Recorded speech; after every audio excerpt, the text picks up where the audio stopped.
L'évolution de la prière. La prière, en tant qu'acte religieux, prit naissance dans des expressions antérieures non religieuses de monologue et de dialogue. Quand les hommes primitifs atteignirent la conscience de soi, il se produisit l'inévitable corollaire de la conscience d'autrui, le double potentiel de la sensibilité sociale et de la recognition de Dieu. Les toutes premières formes de prière n'étaient pas adressées à la déité.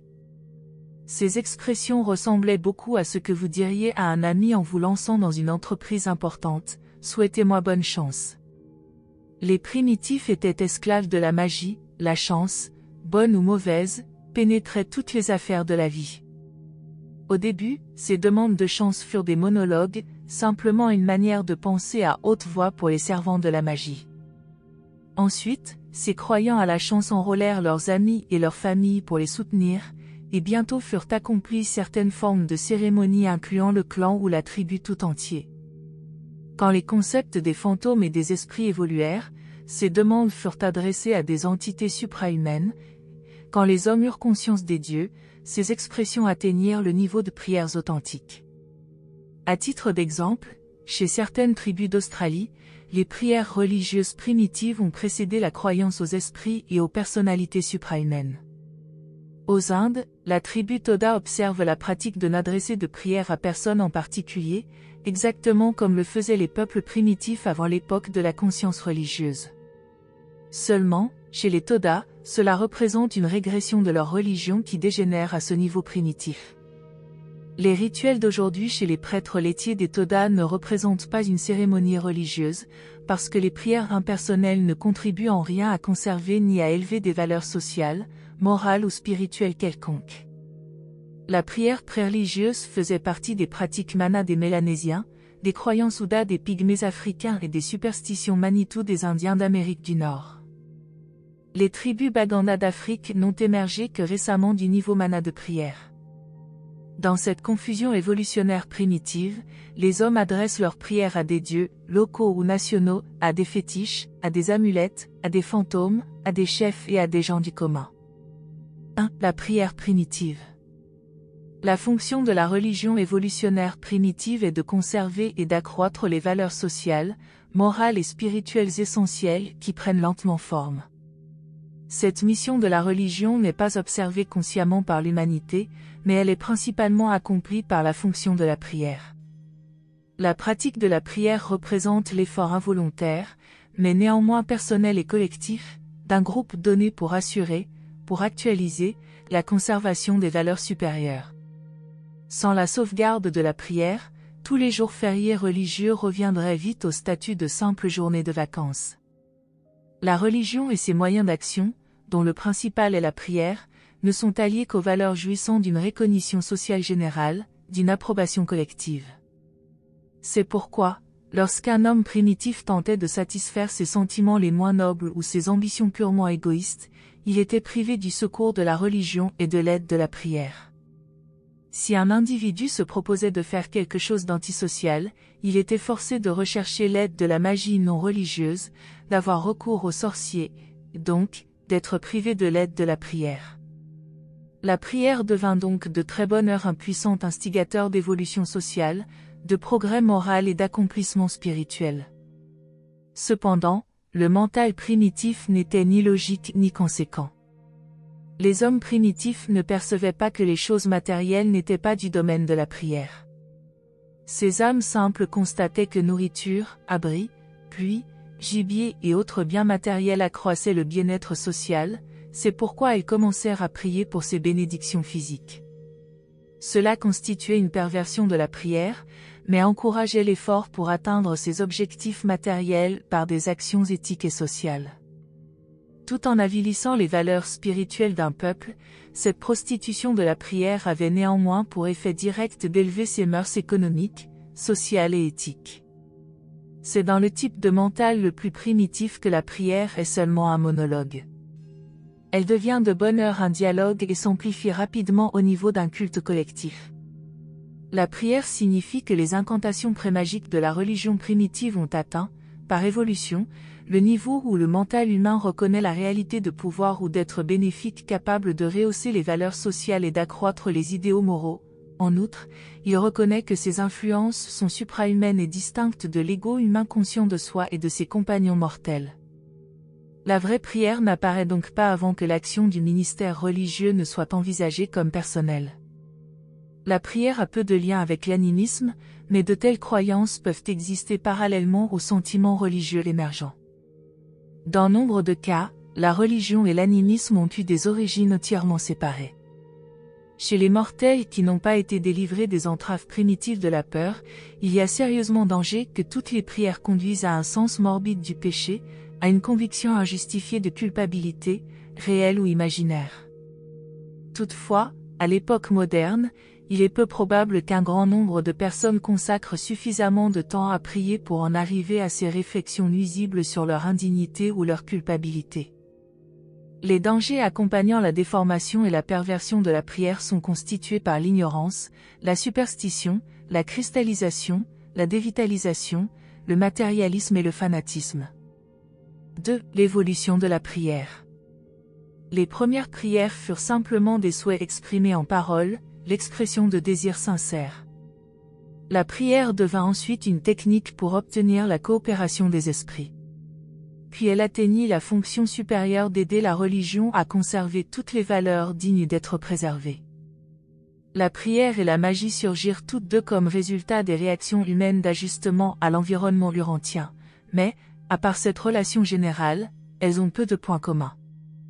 La prière a toujours indiqué une action positive de la part de l'ego qui la prononçait, elle a toujours été psychique et parfois spirituelle. La magie a généralement signifié une tentative pour manipuler la réalité sans affecter l'ego du manipulateur, du pratiquant de la magie. Malgré leurs origines indépendantes, la magie et la prière ont souvent été liées dans leurs stades ultérieurs de développement. Partant de formules et passant par des rituels et des incantations, la magie s'est parfois haussée, par l'élévation de ses buts, au seuil de la vraie prière. La prière est parfois devenue si matérialiste qu'elle a dégénéré en une technique pseudo-magique pour éviter la dépense de l'effort requis pour résoudre les problèmes urantiens. Quand l'homme apprit que la prière ne pouvait contraindre les dieux, il lui donna davantage le caractère de pétition, de recherche d'une faveur. Mais la prière la plus authentique est en réalité une communion entre l'homme et son Créateur. L'apparition de l'idée de sacrifice dans une religion amoindrit inéluctablement l'efficacité supérieure de la vraie prière, en ce sens que les hommes cherchent à substituer les offrandes de biens matériels à celles de la consécration de leur propre vouloir à faire la volonté de Dieu. Quand la religion est dépourvue d'un Dieu personnel, ses prières sont transposées au niveau de la théologie et de la philosophie. Quand, dans une religion, le concept le plus élevé de Dieu est celui d'une déité impersonnelle, comme dans l'idéalisme panthéiste, ce concept fournit bien une base pour certaines formes de communion mystique, mais il est fatal pour la puissance de la vraie prière, qui représente toujours la communion de l'homme avec un être personnel et supérieur. Au premier temps de l'évolution raciale, et même aujourd'hui dans l'expérience quotidienne de la moyenne des mortels, la prière, dans une grande mesure, un phénomène de rapport entre l'homme et son subconscient. Mais il existe aussi un domaine de prière où les individus intellectuellement alertes et spirituellement progressifs atteignent plus ou moins le contact avec les niveaux superconscients du mental humain, le domaine de l'ajusteur de pensée intérieure. En outre, il existe une phase spirituelle définie de la vraie prière concernant sa réception et sa recognition par les forces spirituelles de l'univers. Cette phase est entièrement distincte de toute association humaine et intellectuelle. La prière contribue grandement au développement du sentiment religieux d'un mental humain en évolution. Elle exerce une puissante influence pour empêcher l'isolement de la personnalité. La prière représente l'une des techniques associées aux religions naturelles de l'évolution raciale qui fait également partie des valeurs expérientielles des religions supérieures éthiquement excellentes, les religions de révélation. 3. La prière et l'alter ego. Quand les enfants apprennent pour la première fois à se servir du langage, ils sont enclins à penser tout haut, à exprimer leurs pensées en paroles, même si personne n'est là pour les entendre. À l'aurore de leur imagination créative, ils montrent une tendance à converser avec des compagnons imaginaires. De cette manière, un ego qui commence à éclore cherche à se maintenir en communion avec un alter ego fictif. Par cette technique, l'enfant apprend de bonne heure à convertir ses monologues en pseudo-dialogues où cet alter ego fait des réponses à ses pensées exprimées à haute voix et à l'expression de ses souhaits. Une très grande partie des réflexions des adultes se poursuit mentalement sous forme de conversation. La forme initiale et primitive de la prière ressemblait beaucoup aux récitations semi-magiques de la tribu des Toda d'aujourd'hui, prières qui n'étaient adressées à personne en particulier. Par l'émergence de l'idée d'un alter ego, ces techniques de prière tendent à se transformer en communication du type dialogué. Avec le temps, le concept de l'alter ego est haussé à un statut supérieur de dignité divine, et la prière en tant qu'acte religieux a fait son apparition. Ce type primitif de prière est destiné à évoluer par de nombreuses phases et durant de longs âges avant d'atteindre le niveau de la prière intelligente et vraiment éthique. La conception de l'alter ego par des générations successives de mortels pratiquant la prière évolue en passant par les fantômes, les fétiches et les esprits, jusqu'au Dieu polythéiste et finalement jusqu'au Dieu unique, un être divin qui incorpore les idéaux les plus élevés et les aspirations les plus sublimes de l'ego en prière. C'est ainsi que la prière fonctionne bel et bien comme le plus puissant acte religieux pour conserver les valeurs et les idéaux supérieurs de ceux qui prient. À partir du moment où l'homme conçoit un alter ego et jusqu'à l'apparition du concept d'un divin Père céleste, la prière est toujours une pratique qui vous rend plus sociable, plus morale et plus spiritualiste. La simple prière de la foi manifeste dans l'expérience humaine une puissante évolution par laquelle les anciennes conversations avec le symbole fictif de l'alter ego de la religion primitive ont été élevées au niveau de la communion avec l'esprit de l'infini, au niveau où l'on est sincèrement conscient de la réalité du Dieu éternel et du Père paradisiaque de toute création intelligente. En dehors de ce qui concerne le moi supérieur dans l'expérience de la prière, il faut se rappeler que la prière éthique est une manière splendide d'élever l'ego et de renforcer le moi pour une vie meilleure et des accomplissements plus élevés. La prière incite l'ego humain à rechercher de l'aide dans les deux directions, pour l'assistance matérielle en puisant dans le réservoir subconscient de l'expérience du mortel, et pour l'inspiration et la gouverne en allant aux frontières superconscientes où le matériel prend contact avec le spirituel, avec le moniteur de mystère. La prière a toujours été et sera toujours une expérience humaine double, un processus psychologique associé à une technique spirituelle. Ces deux fonctions de la prière ne peuvent jamais être entièrement séparées. La prière éclairée doit reconnaître non seulement un Dieu extérieur et personnel, mais aussi une divinité intérieure et impersonnelle, l'ajusteur qui vous habite. Quand un homme prie, il est tout à fait juste qu'il s'efforce de saisir le concept du Père universel au paradis, mais, pour la plupart des buts pratiques, une technique plus efficace consistera à revenir au concept d'un proche alter ego, exactement comme le mental primitif avait l'habitude de le faire, et on reconnaîtra ensuite que l'idée de cet alter ego était tout d'abord une simple fiction devenue ensuite, par évolution, la vérité que Dieu habite l'homme mortel par la présence de fait de l'ajusteur, de sorte que l'homme peut ainsi parler, pour ainsi dire, face à face, avec un divin alter ego réel et authentique qui l'habite et qui est l'essence et la présence même du Dieu vivant, le Père universel. 5. Les répercussions sociales de la prière. Dans le culte des ancêtres, la prière conduit à cultiver les idéaux ancestraux. Mais, en tant qu'aspect du culte de la déité, la prière transcende toutes les pratiques de cet ordre, car elle conduit à cultiver les idéaux divins. De même que le concept de l'alter ego de la prière devient suprême et divin, de même les idéaux humains s'élèvent en conséquence du niveau purement humain vers les niveaux célestes et divins, et le résultat de toutes ces prières est le rehaussement du caractère humain et la profonde unification de la personnalité humaine. Mais il n'est pas nécessaire que la prière soit toujours individuelle. La prière en groupe ou en assemblée est fort efficace, en ce sens que ses répercussions accroissent beaucoup la sociabilité. Quand une collectivité s'adonne à une prière en commun pour le relèvement moral et l'élévation spirituelle, ces dévotions réagissent sur les individus qui composent le groupe, leur participation les rend tout meilleurs. Même toute une ville ou une nation tout entière peuvent être aidées par ces prières dévotionnelles. La confession, le repentir et la prière ont conduit des individus, des villes, des nations et des races entières à de puissants efforts de réforme et à des actes courageux vaillamment accomplis. Si vous désirez vraiment vaincre l'habitude de critiquer un ami, la manière la plus rapide et la plus sûre d'effectuer ce changement d'attitude consiste à établir l'habitude de prier pour cette personne chaque jour de votre vie. Mais les répercussions sociales de ces prières dépendent largement de deux conditions. 1. La personne pour qui l'on prie doit savoir que l'on prie pour elle. 2. La personne qui prie devrait entrer en contact social étroit avec la personne pour qui elle prie. La prière est la technique par laquelle toute religion devient tôt ou tard une institution. Avec le temps, la prière s'associe à de nombreux moyens d'action secondaires dont quelques-uns sont utiles et d'autres nettement nuisibles, tels que prêtres, livres sacrés, rituels d'adoration et cérémonies.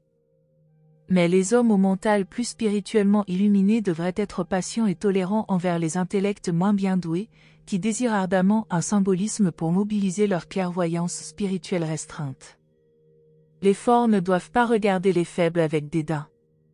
Ceux qui sont conscients de Dieu sans symbolisme ne doivent pas dénier le ministère de grâce des symboles à ceux qui trouvent difficile d'adorer la déité et de révérer, sans forme ni rite, la vérité, la beauté et la bonté.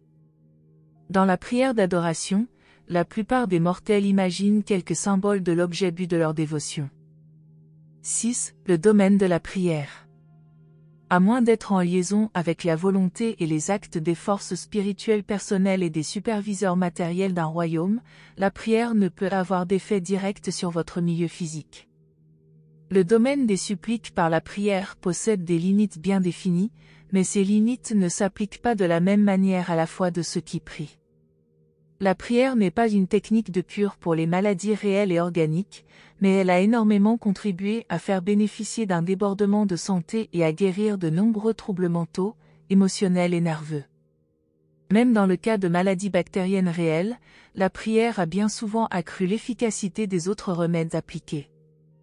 La prière a transformé bien des invalides irritables et mécontents en des parangons de patience et en a fait des inspirateurs pour tous les autres humains souffrants. 91, 6.3, 999.6, si difficile qu'il puisse être de concilier les doutes scientifiques au sujet de l'efficacité de la prière avec le besoin toujours présent de rechercher à des gouvernes auprès de sources divines, n'oubliez jamais que la prière sincère de la foi est une force puissante pour promouvoir le bonheur personnel, la maîtrise de soi de l'individu, l'harmonie sociale, le progrès moral et l'accomplissement spirituel. Même en tant que pratique purement humaine, en tant que dialogue avec votre alter ego, la prière constitue une technique d'approche des plus efficaces pour mettre en œuvre les pouvoirs de la nature humaine, dont les réserves sont accumulées et conservées dans les domaines inconscients du mental humain. La prière est une saine pratique psychologique en dehors de ses implications religieuses et de sa signification spirituelle. C'est un fait d'expérience humaine que la plupart des personnes, si elles sont assez durement harcelées, adresseront d'une certaine manière des prières à quelque source d'assistance. Ne soyez pas paresseux au point de demander à Dieu de résoudre vos difficultés, mais n'hésitez jamais à lui demander sagesse et force spirituelle pour vous guider et vous soutenir pendant que vous attaquez résolument et courageusement les problèmes à traiter. La prière a été un facteur indispensable au progrès et à la préservation de la civilisation religieuse, et il lui reste encore de puissantes contributions à apporter pour rehausser et spiritualiser la société, pourvu que ceux qui prient veuillent bien le faire à la lumière des faits scientifiques, de la sagesse philosophique, de la sincérité intellectuelle et de la foi spirituelle. Priez comme Jésus l'enseignait à ses disciples honnêtement, de façon désintéressée, avec équité et sans douter. Mais l'efficacité de la prière, dans l'expérience spirituelle personnelle de celui qui prie, ne dépend en aucune manière de la compréhension intellectuelle de l'adorateur, ni de sa finesse philosophique, de son niveau social, de son statut culturel ou de ses autres acquisitions humaines. Les accompagnements psychiques et spirituels de la prière de la foi sont immédiats, personnels et expérientiels. Il n'existe aucune autre technique permettant à chaque homme, indépendamment de tous autres accomplissements terrestres, d'approcher si efficacement et si immédiatement du seuil du royaume où il peut communiquer avec son auteur, où la créature prend contact avec la réalité du Créateur, avec l'ajusteur de pensée intérieure. 7. Mysticisme, extase et inspiration. En tant que technique pour cultiver la conscience de la présence de Dieu, le mysticisme est entièrement digne de louange, mais, si sa pratique conduit à l'isolement social et culmine en fanatisme religieux, il est tout à fait répréhensible. Bien trop souvent, les idées que le mystique surmené estime être des inspirations divines ne sont que des exaltations venues des profondeurs de son propre mental.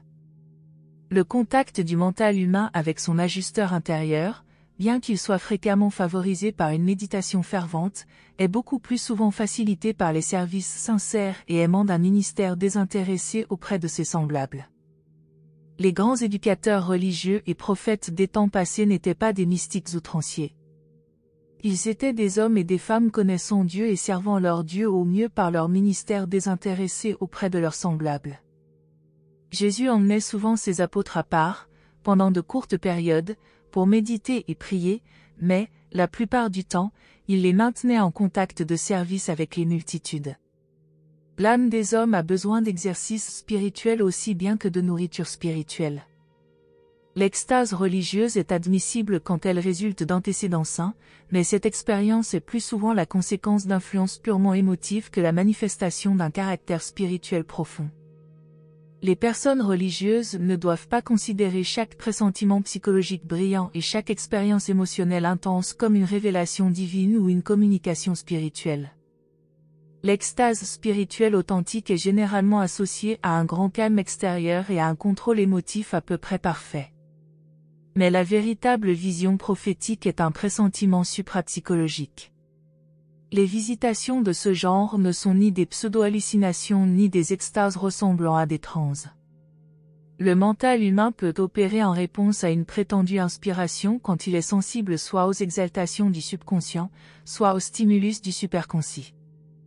Dans les deux cas, ces accroissements du contenu de la conscience apparaissent à l'individu comme plus ou moins étrangers.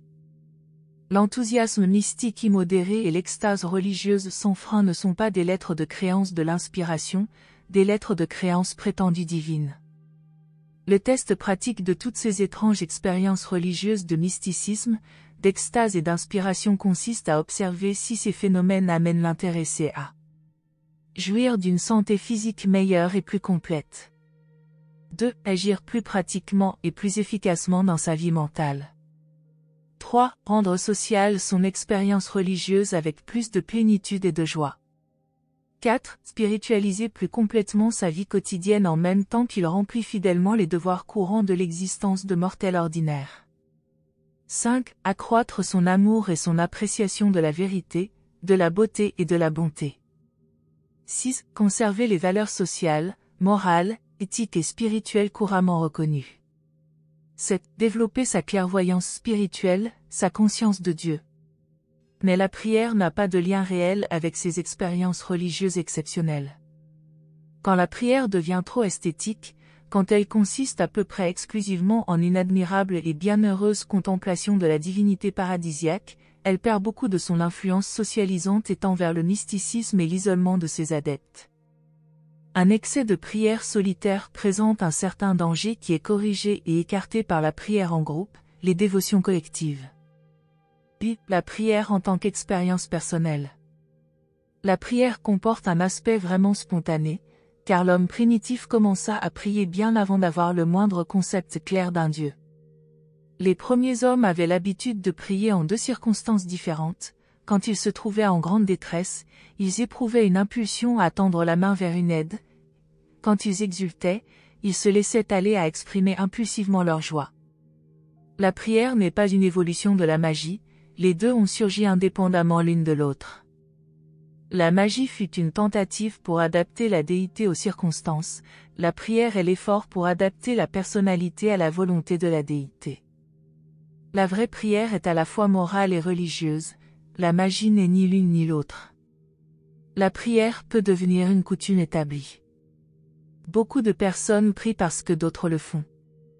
D'autres encore prient parce qu'elles craignent qu'il leur arrive quelque chose d'affreux si elles ne présentent pas régulièrement leurs suppliques. Pour certains individus, la prière est une calme expression de gratitude, pour d'autres, une expression collective de louange, une dévotion sociale. Elle est parfois l'imitation de la religion d'autrui, alors que la vraie prière est la communication sincère et confiante entre la nature spirituelle de la créature et la présence ubiquitaire de l'Esprit du Créateur. La prière peut être une expression spontanée de conscience de Dieu ou une récitation dénuée de sens de formules théologiques. Elle peut être la louange extatique d'une âme connaissant Dieu ou l'obéissance servile d'un mortel hanté par la peur. Elle est parfois l'expression pathétique d'un ardent désir spirituel et parfois la clameur criarde de phrases pieuses. La prière peut être une louange joyeuse ou un humble appel au pardon. La prière peut être la demande enfantine de l'impossible ou la supplication de l'homme mûr pour la croissance morale et le pouvoir spirituel. Une supplique peut consister à demander le pain quotidien ou incorporer un désir sincère de trouver Dieu et de faire sa volonté. Elle peut être une requête entièrement égoïste ou un geste sincère et magnifique vers la réalisation d'une fraternité désintéressée. La prière peut être un cri de colère pour obtenir vengeance ou une intercession miséricordieuse pour ses ennemis. Elle peut être l'expression d'un espoir de changer Dieu ou la puissante technique de se changer soi-même. Elle peut être la plaidoirie obséquieuse d'un pécheur perdu devant un juge supposé sévère ou l'expression joyeuse d'un fils libéré, fils du Père céleste vivant et miséricordieux. Les hommes modernes sont troublés à l'idée de s'entretenir de leurs questions avec Dieu d'une manière purement personnelle. Beaucoup ont abandonné la prière régulière, ils ne prient plus que sous l'empire d'une pression inhabituelle, en cas d'urgence. L'homme ne devrait pas avoir peur de parler à Dieu, mais il serait spirituellement enfantin d'entreprendre de persuader Dieu ou de prétendre le changer. Mais la véritable prière atteint bel et bien la réalité. Même quand les courants aériens sont ascendants, nul oiseau ne peut prendre son essor sans déployer ses ailes. La prière élève l'homme parce qu'elle est une technique de progrès par utilisation des courants spirituels ascendants de l'univers. La prière authentique contribue à la croissance spirituelle, modifie les attitudes et procure la satisfaction qui vient de la communion avec la divinité. Elle est un débordement spontané de conscience de Dieu.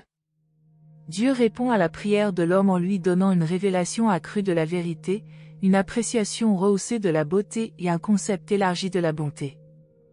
La prière est un geste subjectif, mais elle établit le contact avec de puissantes réalités objectives sur les niveaux spirituels de l'expérience humaine, elle est un essai significatif de l'humain pour atteindre des valeurs suprahumaines.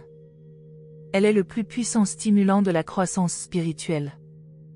Les mots n'ont pas d'importance dans la prière, ils sont simplement le chenal intellectuel dans lequel la rivière des supplications spirituelles se trouve coulée par hasard. La valeur verbale d'une prière est purement autosuggestive dans les dévotions individuelles et socio-suggestive dans les dévotions collectives. Dieu répond à l'attitude de l'âme et non aux paroles. La prière n'est pas une technique pour échapper à des conflits, mais plutôt un stimulant pour croître en face du conflit. Ne priez que pour des valeurs, non pour des choses, pour la croissance, et non pour la satisfaction. 9. Conditions d'efficacité de la prière. Si vous voulez arriver à prier efficacement, il faut avoir présente à la pensée les lois des requêtes auxquelles il est fait droit. 1. Il faut vous qualifier comme prieur efficace en affrontant sincèrement et courageusement les problèmes de la réalité universelle. Il faut avoir de la vigueur cosmique. 2. Il faut avoir honnêtement épuisé toutes les possibilités humaines d'ajustement. Il faut avoir été industrieux. 3. Il faut abandonner tous les souhaits du mental et tous les désirs de l'âme à l'emprise transformatrice de la croissance spirituelle. Il faut que vous ayez expérimenté un rehaussement des significations et une élévation des valeurs. 4. Il faut choisir de tout cœur la volonté divine. Il faut anéantir le centre inerte de l'indécision. 5. Non seulement vous reconnaissez la volonté du Père et vous choisissez de la faire, mais vous vous êtes consacré sans réserve et voué dynamiquement à exécuter cette volonté d'une manière effective. 6. Votre prière cherchera exclusivement à obtenir la sagesse divine permettant de résoudre les problèmes humains spécifiques rencontrés au cours de l'ascension vers le paradis, l'aboutissement à la perfection divine. 7. Et il faut avoir la foi, une foi vivante. Présenté par le chef des médians d'Urantia. Merci de nous avoir rejoints aujourd'hui, et je vous retrouve bientôt pour une nouvelle exploration passionnante.